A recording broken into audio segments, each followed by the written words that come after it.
The World Next Door is a new narrative-driven action-adventure indie game by Rose City Games. It attempts to blend visual novel elements and powerful storytelling with a really unique puzzle battle system that I honestly haven't seen before. I'm happy to say that the game succeeds in most of what it tries to do. Most, but not all.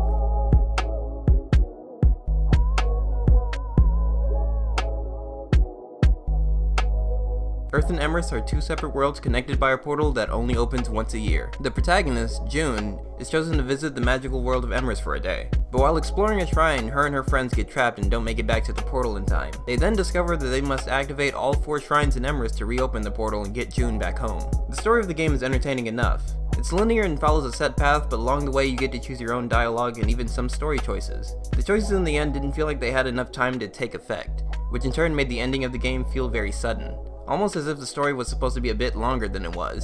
The dialogue you choose from is pretty straightforward, represented by little faces that tell you the tone of what you're saying, and it's awesome to finally play a game where you choose your dialogue and it's written the exact same way when your character says it. With that said, you may have thought that I meant the voice acting perfectly reflects what the choices are, but unfortunately there's no voice acting in the game. Well, no one's voice acted besides one character in the market named Aki, which is a really strange choice since she's not even a central character in the story. Next week, I have the total privilege of interviewing her. I cannot wait. She's a total pioneer of science and technology, and she has a big announcement. I enjoyed most of the story, even though the characters are pretty archetypal. You can pretty much gauge what kind of characters they are just based off of their first lines and their character designs, which were excellently done by the artist Lord Gris. They all look very distinct and unique, and it made up for the fact that their personalities were kind of run-of-the-mill. They're not very complex, but they do grow as characters as the story progresses, which is nice to see. The World Next Door features a combat system that I was unfamiliar with, but still very much enjoyed. When you walk into a room with enemies, the floor tiles glow with different colored runes that you have to connect to attack.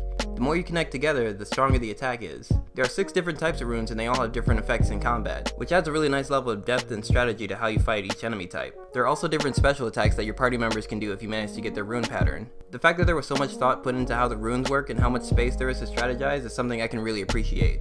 Especially since it could have easily been a really simple hack and slash beat 'em up like most other games would have done. If you're good at match 3 games, you'll most likely love this. And even if you're like me and haven't really played many match 3 games, it's still incredibly satisfying to link together really strong attacks, and you might enjoy it as much as I did.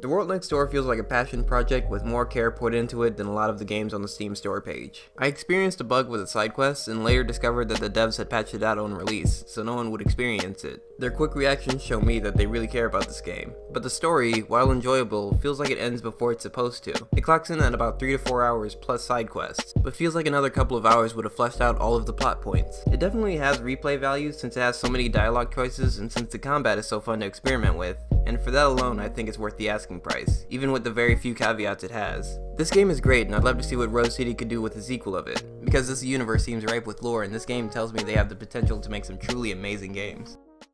Appreciate everybody for watching. As always, Aki signing out. Subscribe to my channel if you haven't yet. You know you want to.